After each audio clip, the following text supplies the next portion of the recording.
ये टॉपिक ही नहीं है, ये वो शब्द हैं जिन पे आज की सरकार आक्रमण कर रही है, और ये वो शब्द हैं जिस संगठन का ये कार्यक्रम हो रहा है कांग्रेस पार्टी का, ये उस संगठन की विचारधारा है। ये वो शब्द हैं जो हमारे देश का विचार है, ये आइडिया ऑफ इंडिया है, ये आइडिया ऑफ कॉन्स्टिट्यूशन है, इक्वालिटी, फ्रेटर्निटी, सोशल जस्टिस। आज जब हम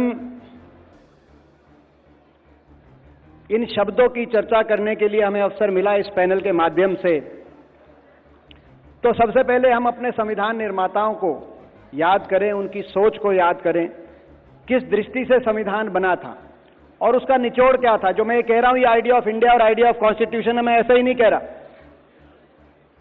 वो संविधान सभा जो 3 साल तक बैठी, ऐसे समय जब दुनिया में ये कहा जा रहा था, विंस्टन चर्चिल, पूर्व प्रधानमंत्री ब्रिटेन के वेस्टमिनिस्टर हाउस ऑफ कॉमन में खड़े होकर कह रहे थे कि हिंदुस्तान कुछ चंद महीनों में बिखर जाएगा, इस देश का कोई भविष्य नहीं होगा।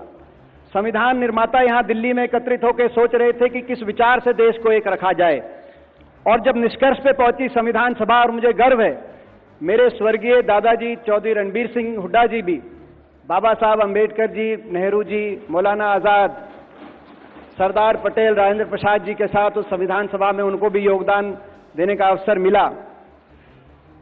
तो आखिरी दिन जब स्पीच हुई तो अंबेडकर जी ने एक बात कही, मैं कोट करना चाहूंगा।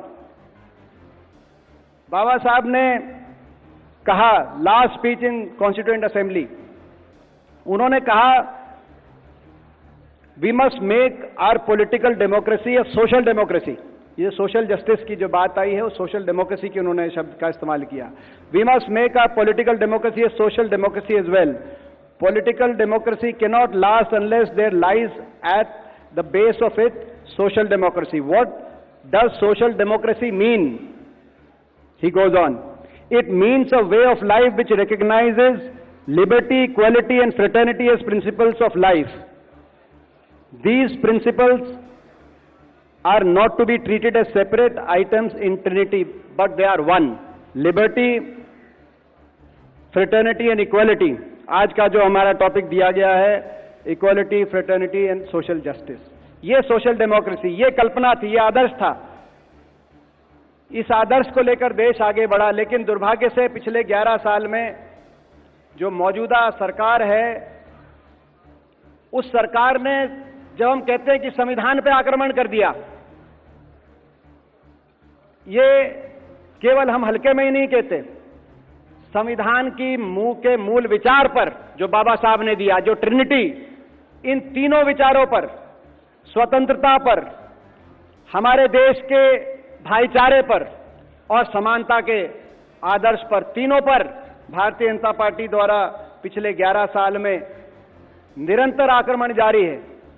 कितने ही उदाहरण मुझसे पहले सबने जो बोले उन्होंने दिए, और आज आप शाम तक ये उदाहरण सुनेंगे। स्वतंत्रता, अभिव्यक्ति की स्वतंत्रता पर आक्रमण, क्या खाते हो, क्या पीते हो, कैसे अपना जीवन जीते हो, कैसे अपने धर्म के पालन करते हो, हर चीज की स्वतंत्रता पर आक्रमण, भाईचारे पे आक्रमण। इस तरीके से प्रखर रूप में देश के भाईचारे को तोड़कर अपनी राजनीतिक रोटी सेकने का उदाहरण शायद हमारे देश और भारतवर्ष के इतिहास में नहीं मिलेगा, जो पिछले 11 वर्ष में देखा गया है। भाई को भाई से लड़ाकर, जाति और धर्म की राजनीति कर, एक भाई को दूसरे भाई का दुश्मन बनाकर, एक भाई का डर दूसरे भाई को दिखाकर, कहीं जाति के आधार पर, कहीं धर्म के आधार पर भाईचारे पे आक्रमण और समानता के विचार पर आक्रमण लगातार। और जब समानता का विचार, समानता का क्या अर्थ है? आर्थिक समानता, सामाजिक समानता। आर्थिक समानता आज आप देख रहे हैं कहां पहुंच गया हमारा देश। दुनिया की सबसे आर्थिक असंतुलित अर्थव्यवस्थाओं में देश की गिनती हो रही है।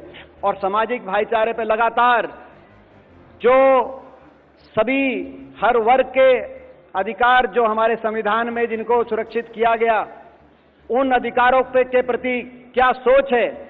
जैसे मैंने कहा कि आक्रमण हो रहा, आक्रमण ही नहीं, इनकी विचारधारा ही संविधान के विरोधी विचारधारा है। भारतीय जनता पार्टी और इसकी पूर्वज विचारधाराओं ने जिस तरीके से हमारे देश के स्वतंत्रता संग्राम को, आजादी की लड़ाई को जिस दूरी से देखा था, ये उतनी दूरी से देश के संविधान को भी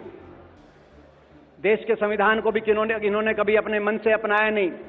आपने देखा लगातार जो भी इनकी बातें आती हैं, कभी मोहन भागवत जी की बात आती है, आरक्षण को समाप्त करने की बात जो 2015 में उन्होंने कही, वहां से लेकर और अभी संसद में जब केंद्रीय गृह मंत्री जी कह रहे थे कि इतनी बार आप अंबेडकर जी को क्या भगवान स्वरूप मानते हैं, उनका यह अर्थार्थ था। आपने देखा उनकी सोच आ जाती है निहित, जिन वर्गों को अधिकार दिए गए उन अधिकारों पर कैसे प्रहार किया जाए, आरक्षण व्यवस्था पर कैसे प्रहार किया जाए, सामाजिक समानता के जो इतने वर्षों से जो प्रयत्न किए गए, उन प्रयत्नों को किस तरीके से उन प्रयत्नों पर आहत की जाए। आप देख रहे हैं देश में क्या चल रहा है।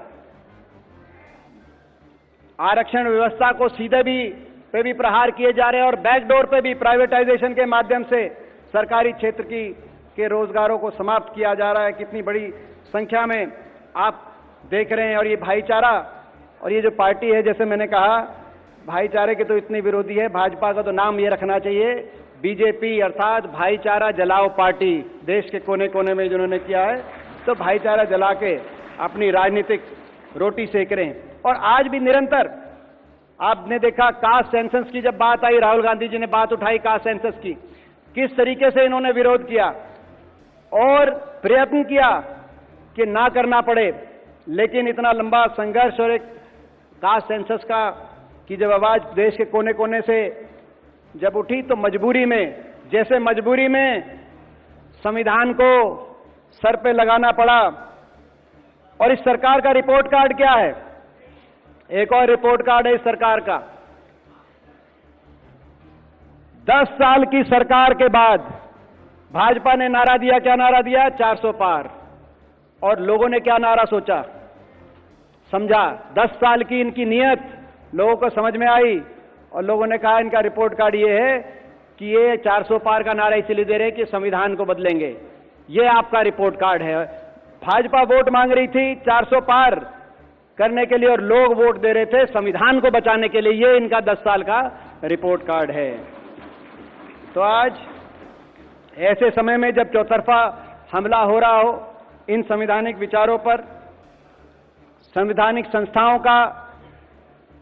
को तार तार किया जा रहा हो, इलेक्शन कमीशन की बात हो, जुडिशरी की बात हो, पार्लियामेंट की बात हो। आपको याद होगा पार्लियामेंट को दरकिनार करके कैसे 3 कृषि कानूनों को ऑर्डिनेंस के माध्यम से पारित किया गया और उसके बाद बड़ा लंबा आंदोलन हुआ। 750 किसानों ने अपनी जान दी, लेकिन उनकी तरफ लेकिन संसद को दरकिनार करके देश चलाया जा रहा हो। ऐसे में इस विचार को बचाने के लिए, इस विचार की ढाल बनने के लिए कांग्रेस पार्टी की जिम्मेदारी सबसे ज्यादा है, हमारी जिम्मेदारी सबसे ज्यादा। और मुझे गर्व है, हमें गर्व है अपने नेता पे, राहुल गांधी जी पे, कि आज संविधान बचाने के लिए अगर देश में कोई एक योद्धा अगर सरकार के सामने कोई खड़े हैं तो राहुल गांधी जी खड़े हैं। हमें गर्व है इस बात पर। आपने देखा हर वर्ग की लड़ाई किस तरीके से राहुल जी लड़ रहे हैं। हर वर्ग के अधिकारों की लड़ाई, सामाजिक न्याय की लड़ाई राहुल गांधी जी जैसे लड़ रहे हैं। कास्ट सेंसस की बात हो, आरक्षण व्यवस्था को 50% से भी आगे बढ़ाने के विचार की बात हो, भूमि अधिग्रहण की जब उन्होंने सुधार किया किसानों को लेकर, चाहे वो उसकी बात हो, और चाहे हमारी तमाम सरकारों में हम धन्यवाद करते हैं। हमारे तेलंगाना के अंदर कास्ट सेंसस करके हमने दिखाया, हमारे आदरणीय सिद्धारमैया जी बैठे, कर्नाटक में हमने कास्ट सेंसस करके दिखाया ताकि हर वर्ग को उनकी संख्या के अनुसार उनको अधिकार मिले। तो आज ये लड़ाई हम लड़ रहे हैं और हमें विश्वास है कि आने वाले समय में न्याय की जीत होगी, ये जो आदर्श हैं, ये जो मूल्य हैं, ये देश के मूल्य हैं। भाजपा और आरएसएस ने जो इन पे आक्रमण किया है, ना सिर्फ हम ढाल बनके उनके इस आक्रमण को विफल करेंगे, लेकिन आने वाले दिनों में इस संवैधानिक मूल्यों की जीत का परचम पूरे देश में और लाल किले से भी वो परचम लहराएगा, ऐसा विश्वास व्यक्त करते हुए मैं एक बार फिर मनु सिंघवी जी को बहुत बहुत मैं धन्यवाद करता हूं, बहुत बहुत मैं इनको बधाई देता हूं कि आज का जो ये कार्यक्रम, ये ऐतिहासिक कार्यक्रम है और सही समय पे कार्यक्रम है। बहुत बहुत धन्यवाद। Thank you, Hooda ji, for that wonderful address.